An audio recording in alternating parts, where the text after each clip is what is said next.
इसकी वजह से अपने बीवी बच्चों को छोड़ दिया। देखो मैं अब भी शादीशुदा हूँ, मेरी बीवी मेरे साथ यहाँ है। और ये हकीकत है। भूल भी कौन रहा है जिसने कल ही हिजाब पहनना शुरू किया है। अब बस बहुत हो गया। तुम्हारी अम्मी ऊपर अपने बिस्तर पर बीमार पड़ी और तुम लोग एक दूसरे से झगड़ रहे हो।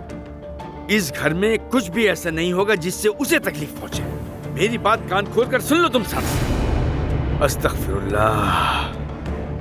नुमान, अपनी बीवी से कह दो कि ये थोड़ा ख्याल रखे। इसे तुम्हारी बहन की इज्जत करनी चाहिए।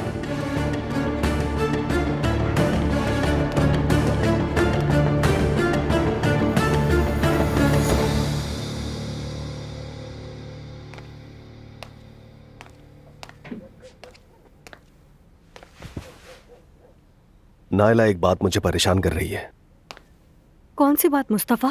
मैं सूरह फलक और सूरह नास पढ़ देती हूँ। ठीक है, लेकिन ये इतनी आसानी से खत्म नहीं होगा। हुआ क्या है? मुझे डराओ मत। तुम्हें पता है हमने किसी पर गलत इल्जाम लगाया है। हाँ तो क्या हुआ? क्या तुम्हें इसकी परवाह है? बहुत कम। जो चीज हुई ही नहीं उसे हमने हकीकत के तौर पर बयान कर दिया।